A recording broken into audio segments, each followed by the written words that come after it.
Acid क्यों बनता है? हमारे पेट में तेजाब की मात्रा ज़्यादा हो सकती है, या हम ऐसे कुछ खाने के पदार्थ खा रहे हैं जिनके कारण एसिड ज़्यादा बनता है। बड़ी बार पेशेंट्स आते हैं सोच के कि मुझे हार्ट अटैक हो रहा है, बट वो हार्ट अटैक नहीं होता। तेजाब के कारण जो खाने की नली है उसमें तेजाब ने इतना ज़्यादा उसमें जलन कर दी और वो वहाँ पर जख्म हो जाते हैं, जिसको हम ईसोफेजाइटिस कहते हैं। खाने में कोई मिर्ची मसाले तला चिकनाई ये चीज़ें बिल्कुल ना इस्तेमाल करें। कोई भी सोडे वाली चीज़ इस्तेमाल ना करें जिसके अंदर फिज़ है। जब आपको एसिड की दिक्कत हो, पेट भर के खाना मत खाओ।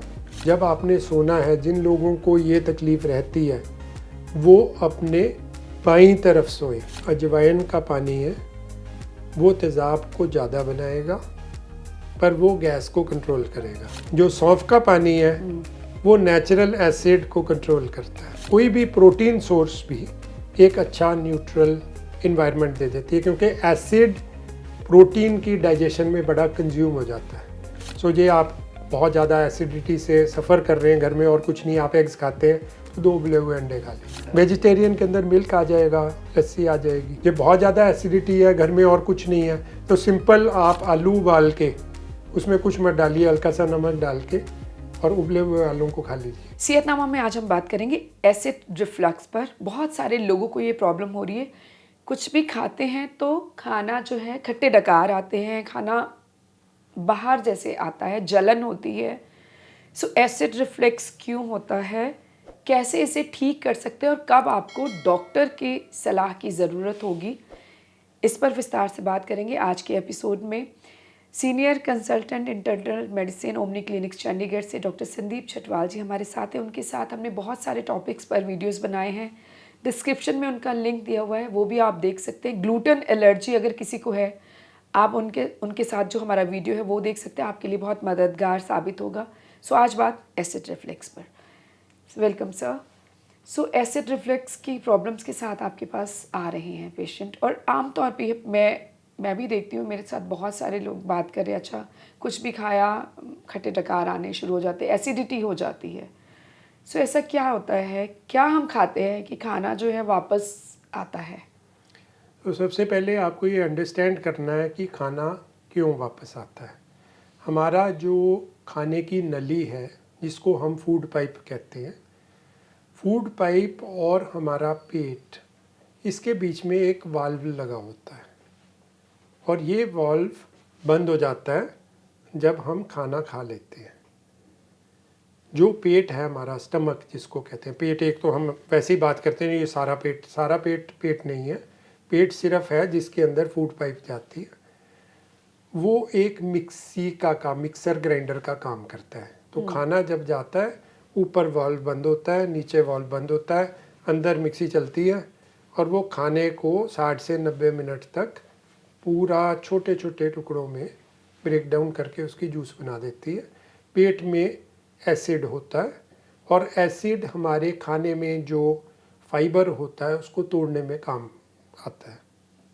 जब खाना एक ऐसी स्टेट में पहुंच जाता है कि अब हमारी बॉडी इसमें से पदार्थों को उठा सकती है, तो खाना फिर पेट आगे हमारी आंत के अंदर छोड़ देता है या रिलीज़ कर देता है और आंत से ये फिर अब्जॉर्प्शन या हमारी पाचन शुरू होती है। तो ये हमारा बेसिक मैकेनिज़्म है।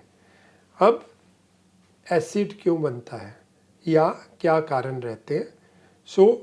सबसे पहले हमारे पेट में तेजाब की मात्रा ज़्यादा हो सकती है, या हम ऐसे कुछ खाने के पदार्थ खा रहे हैं जिनके कारण एसिड ज़्यादा बनता है, या हमारा लाइफस्टाइल ऐसा है कि हमारा जो एसिड है वो जब हमारा स्टमक या पेट हमारा जब मिक्स कर रहा है उस टाइम पे हमारा एसिड हमारे खाने की नली में आ जाता है, या हम ऐसा कोई एक्टिविटी कर रहे हैं जिसके कारण ये प्रॉब्लम बढ़ सकती है।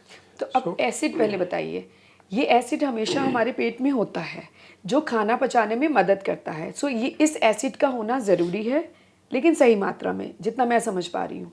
एसिड का होना ज़रूरी है और सही मात्रा में इसकी हमें बहुत ज़्यादा ज़रूरत है। एसिड यदि ना हो तो हमारा खाना नहीं पचेगा अच्छे से। सो एसिड एक अच्छी चीज़ है, पर जब एसिड बढ़ जाता है या हमारा जो खाने की नली और पेट के बीच में वाल्व है वो वीक हो जाता है, तो एसिड ऊपर हमारा आना शुरू हो जाता है और उसके कारण हमें तकलीफ़ होती है। ये एसिड बनता कैसे है पेट में? पेट में हमारे एक ग्लैंड्स हैं जो एसिड पैदा करते हैं। तो जैसे हम खाना खाते हैं, खाना जैसे हम देखते हैं, एसिड की सिक्रीशन देखने के समय ही स्टार्ट हो जाती है और जैसे जैसे खाना अंदर जाता है वो एसिड के साथ मिलना शुरू हो जाता है। अब ये एसिड बैक क्यों मारता है? जो कि पेट में होना चाहिए, जिसको खाना पचाने में मदद करनी चाहिए, वो भोजन की नली में क्यों आ जाता क्यों है? आ जाता है? सो सबसे पहला कारण ये है कि हमने कोई ऐसा पदार्थ खाया जिसके कारण एसिड ज़रूरत से ज़्यादा बन गया। और वो क्या हो सकता है वो पदार्थ? क्या हो सकते हैं? उनमें सबसे पहले आ जाती हैं मिर्चें और मसाले। सो ज़्यादा मिर्च और मसाला। मसाले हम कितने खाएं उसके बारे में हम बात कर सकते हैं। ज़्यादा तला हुआ या चिकनाई भोजन में, कॉफ़ी या कैफ़ीन की कंजम्पशन ज़्यादा, चॉकलेट, अल्कोहल, मदिरा, स्मोकिंग। फिर जिन लोगों को बहुत तकलीफ़ है उनमें एसिड इवन रूटीन की चीज़ें जैसे अचार हो गया, चटनी, पुदीने की चटनी बहुत एसिड पैदा कर सकती है उन लोगों में। इमली की चटनी कर सकती है, खट्टे फल कर सकते हैं, जूस कर सकती है, नींबू कर सकता है, कच्चे प्याज कर सकते हैं, अदरक कर सकता है। तो ये सारी चीज़ें हैं जो एसिड की मात्रा को बढ़ा सकती हैं। हालांकि आपने इससे पहले के एपिसोड में गट हेल्थ के लिए बड़े अच्छे बताए थे, अदरक, लहसुन और अचार भी कहते हैं कि प्रोबायोटिक होते हैं, खाने चाहिए, पर एक सही मात्रा में। सबसे पहली बात सही मात्रा में। मैंने एक बात और इससे पहले जब हम बात कर रहे थे, मैंने एक एम्फेसिस दिया था या मैंने एक चीज़ पे जोर दिया था कि जिन लोगों में एसिड बन रहा है उन लोगों में ये रूटीन की चीज़ें जो हम खाते हैं वो भी एसिड पैदा कर सकती हैं। जिनको हाइपर एसिडिटी की बीमारी है उन लोगों के लिए ये चीज़ें भी हानिकारक हो सकती हैं जो रूटीन की चीज़ें हैं। ये नहीं कि सारों के लिए ये हानिकारक होंगी। सो दूसरी बात ये हो गई। तीसरी बात हो गई कि हमारा किसी कारण नली का और जो पेट का जंक्शन है या जहाँ जोड़ है वहाँ पर वेल्व जो है हमारा बंद करने वाला ढक्कन वो कमज़ोर हो गया। उम्र के साथ कमज़ोर हो सकता है। कुछ ऐसी दवाइयाँ हैं जो रिलैक्स करती हैं उनके कारण हो सकता है, या जिन लोगों को ओवर ईटिंग की, जो ज़्यादा खाने की आदत है, उससे अब क्या है, ऐसे पाइप है नीचे पेट है, जब ज़्यादा खाएंगे तो पेट फूलेगा तो ऑटोमेटिकली वो वाल्व साइड पे हो जाएगा और मिक्सी चलेगी तो खाना ऊपर फेंकेगी। ओके, तभी कई बार ज़्यादा खाने के बाद वो एसिडिटी होती है। सो उसका ये रीज़न सो होता कॉमन कारण ये है कि ज़्यादा खाने के बाद एसिडिटी ये कारण होता है जब ज़्यादा खा रहे हैं और गलत खा रहे हैं। सो इसके कारण एसिड हो जाता है। और कई लोग देर से खाना खाते हैं, खाना पचाने के लिए पूरा वक्त समय नहीं देते, उसके कारण ये दिक्कत और आ सकती है। खाना खाने के बाद जो लोग लेट जाते हैं, आराम करते हैं या सो जाते हैं रात को देर खाने के बाद, तो आपका खून, आपका पेट की नली और नीचे जो आपका पेट है, जो खाने की नली और पेट है, वो वर्टिकली या सीधी पड़ी है। जब हम सोएंगे या लेट जाएंगे वो ऐसे हो जाएंगी, और जब ऐसे हो जाएगी तो पेट और नली एक ही लाइन में आ जाएंगे। जब वो मिक्सी का काम करेगा वो सारा एसिड ऊपर तो नली में इसलिए फेंक कहते हैं देगा। खाना खाने के बाद 1.5 से 2 घंटे तक लेटना नहीं। नहीं, क्योंकि 1.5 से 2 घंटे टाइम लेता है हमारा पेट खाने को पचाने में, तोड़ने में और आंत में भेजने में। जब आंत में खाना चला गया, नीचे का भी हमारा दरवाज़ा ढक्कन जो है बंद हो जाता है पेट का, फिर आप लेटिए, फिर ऊपर कुछ नहीं आएगा।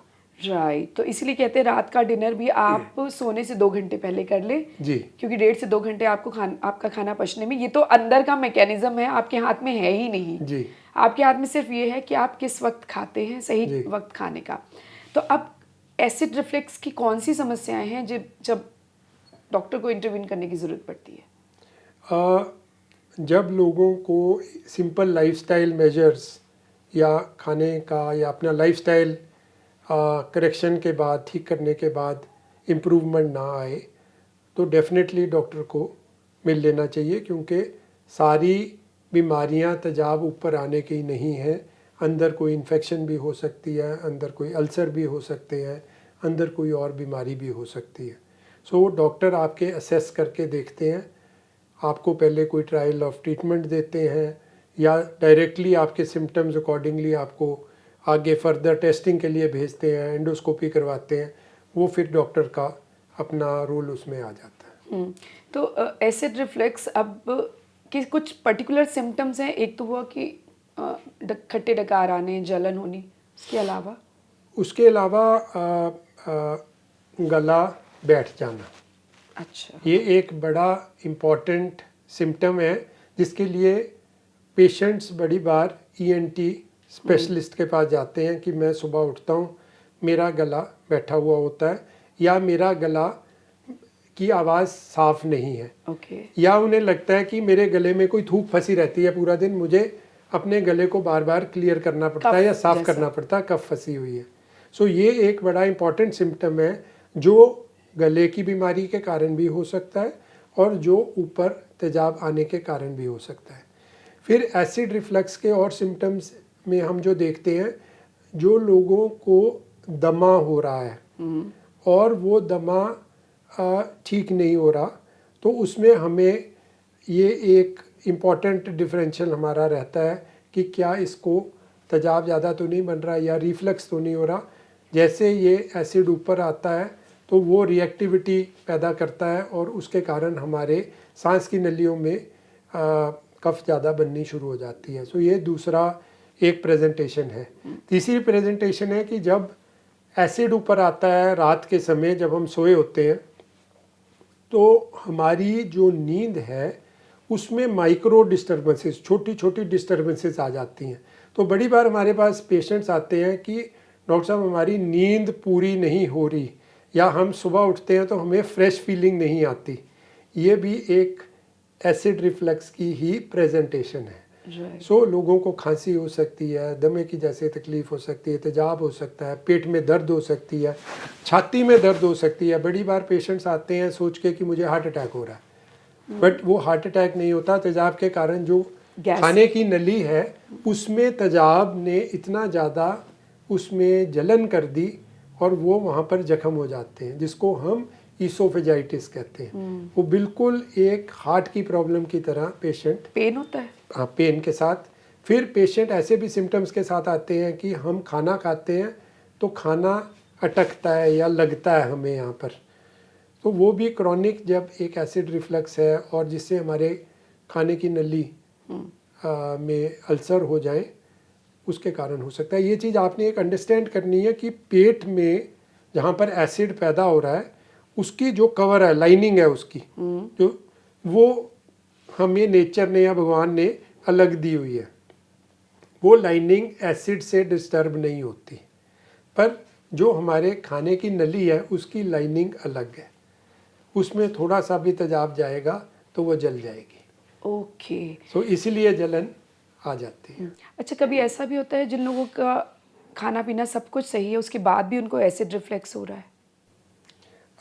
बिल्कुल हो सकता है। तो उसके अंदर हमें देखना पड़ता है कि क्या इनका जो वाल्व है, क्या ये वाल्व कमज़ोर हो गया, या हमने देखना पड़ता है कि बाकी की लाइफस्टाइल में पेशेंट कोई गलती तो नहीं कर रहा। कुछ टेस्ट होते हैं इसके लिए? हाँ जी, टेस्ट हैं बिल्कुल।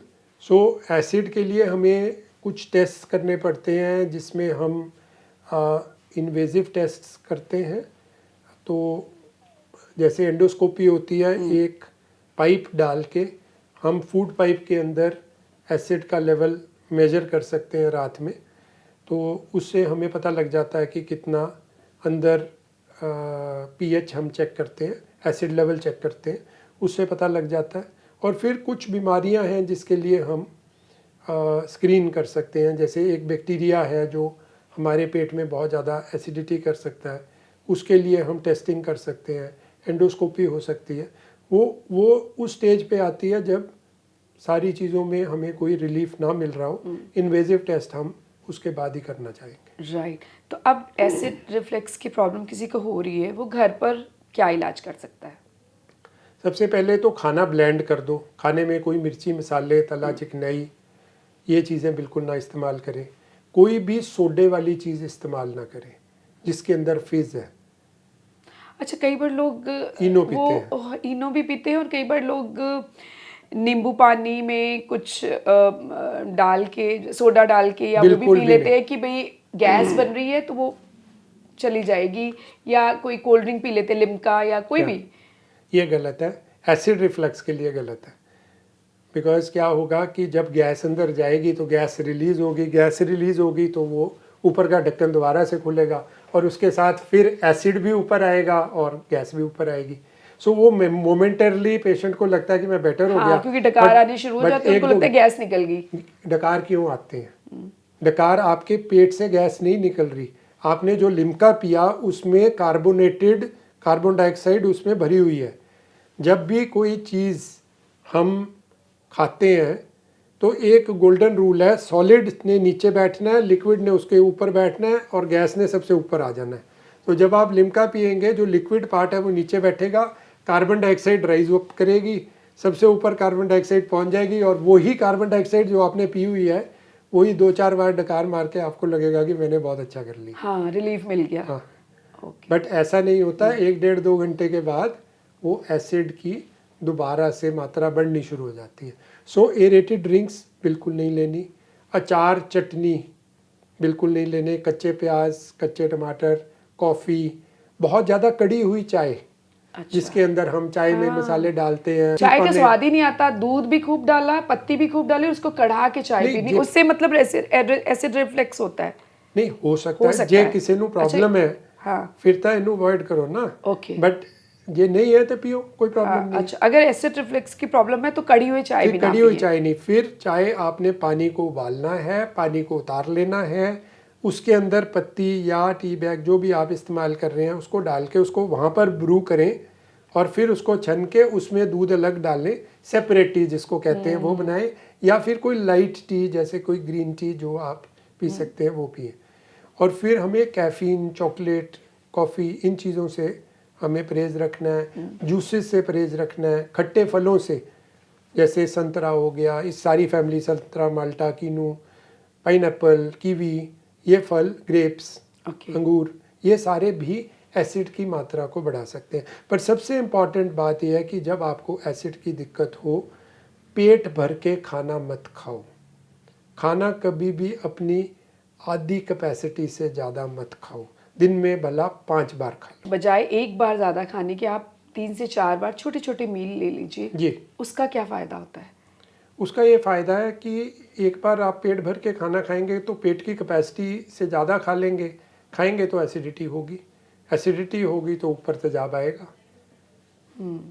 तो थोड़ा सा पेट को खाली रखना ज़रूरी है ताकि वो एसिड काम कर सके प्रॉपर तरीके से। एसिड भी काम कर सके और आपको तकलीफ ना हो। अब इसको जो भी पेट की ये एसिडिटी की प्रॉब्लम है उसको एक मिक्सर ग्राइंडर की तरह समझिए।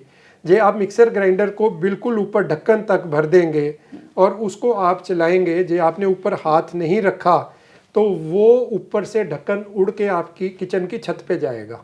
आप क्यों मिक्सर ग्राइंडर में इतनी जगह छोड़ते हैं? सो दैट वो प्रॉपर से पचा सके। ये जगह ही नहीं होगी पेट में तो वो घुमाएगा क्या, कहाँ पे घुमाएगा उसको, उसके बाद तो जगह ही नहीं। और सो एग्जैक्टली पेट एक मिक्सर ग्राइंडर है जो हमारे शरीर में लगा हुआ। तो वेडिंग सीजन है, अगर वेडिंग्स में भी जा रहे हैं तो सोच समझ के खाइए, पार्टीज में जा रही है तो सोच समझ के खाइए। इनफैक्ट वेडिंग सीजन में ये प्रॉब्लम बढ़ जाती है। हमारी ओपीडी में रोज 5 से 7 पेशेंट बढ़ जाते हैं ओवर ईटिंग या गलत ईटिंग या एसिड रिफ्लेक्स की प्रॉब्लम से। नंबर 2, आप खाना जो है उसके अंदर स्पाइस की मात्रा, एसिडिटी हो रही है तो मत लें, नहीं तो बिल्कुल मिनिमल रखें। नंबर 3, खाने के बाद 1.5 से 2 घंटे तक आप लेटे ना, आराम की पोजीशन में ना जाएं। और नंबर 4, जब आपने सोना है, जिन लोगों को ये तकलीफ़ रहती है वो अपने बाईं तरफ सोए, बाईं तरफ, लेफ़्ट साइड, बाईं तरफ, एसिड रिफ्लेक्स की प्रॉब्लम वाले अपने लेफ्ट साइड सोएं। लेफ़्ट साइड पर सोएं। वो क्यों? क्योंकि जब हम लेफ़्ट साइड पे सोते हैं, हमारा जो पेट है, स्टमक है, वो लेफ़्ट साइड पे है, तो वो नीचे की साइड आ जाता है। जब वो नीचे की साइड आ जाता है तो कुदरत है इसकी, स्टमक ऐसे है और पाइप ऊपर से निकल रही है, तो नीचे से उसको ऊपर एसिड को जाना मुश्किल हो जाता है। और लास्ट बात इम्पॉर्टेंट है कि हमें अपना हेड एंड, सिर का जो हमारा पोजीशन है, उसको थोड़ा सा ऊंचा करना है। तकिया बड़ा आपने लेना पतला है, तकिया जरूर लेना है, पतले से ज़्यादा तकिया लेना है, सो दैट ऊपर फूड पाइप में एसिड ना चढ़े यदि आपको ये एसिड दिक्कत है। रिफ्लेक्स की प्रॉब्लम। कोई और चूरन या कुछ और कोई ड्रिंक आप बता सकते हैं? कई बार कहते हैं जीरा पानी और अजवाइन का पानी, कुछ ऐसा? सो ड्रिंक्स के अंदर एक सिंपल रूल है जी कि जो आपका अजवाइन का पानी है वो तेज़ाब को ज़्यादा बनाएगा, पर वो गैस को कंट्रोल करेगा। तो क्या किया जाए? जो सौंफ का पानी है वो नेचुरल एसिड को कंट्रोल करता है, और जो जीरे का पानी है वो आप, यदि आपका पेट लूज़ है तो आप गर्म करके जीरे का पानी पी लीजिए।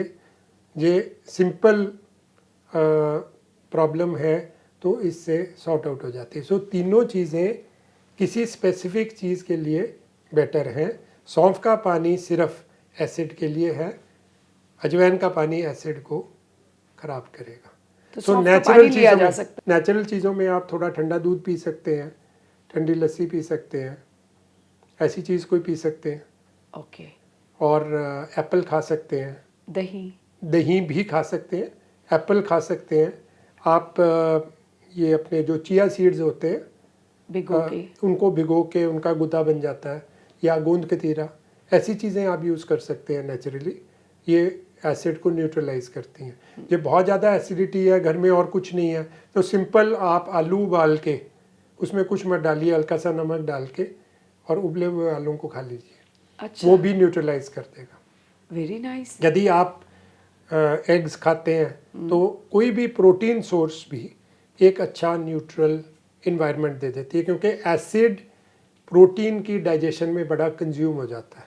सो ये आप बहुत ज़्यादा एसिडिटी से सफ़र कर रहे हैं, घर में और कुछ नहीं, आप एग्स खाते हैं तो 2 उबले हुए अंडे खा लीजिए। पनीर खा सकते हैं? पनीर भी आप खा सकते हैं, पर ये चीज़ें आपके लिए वेजिटेरियन की मैं वेजिटेरियन के अंदर मिल्क आ जाएगा, लस्सी आ जाएगी, दही आ जाएगा। राइट। अच्छा, एक चीज़ मुझे जाते जाते ये ज़रूर बताइए कि खाने के बाद वो कह रहे एकदम से आप सोइए मत। सो ऐसा होता है कि 1.5 से 2 घंटे में खाना स्टमक से या पेट से नीचे आंत में उतर जाता है।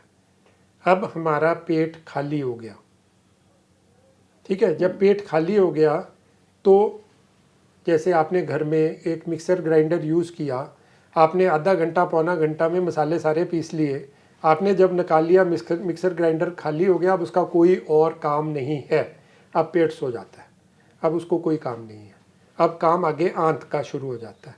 सो तब तेज़ाब की कोई बीच में रोल नहीं है, फिर बाकी की जूसेस स्टार्ट हो जाती हैं हमारी आंत के अंदर। सो पूरे पचाने का प्रोसेस उसके बाद स्टार्ट होता है, जिसके अंदर पदार्थ हमारे शरीर में जाते हैं, जो 4 से 6 घंटे 8 घंटे और लगाते हैं, और फिर वो खून में जाके पहले लिवर में जाते हैं।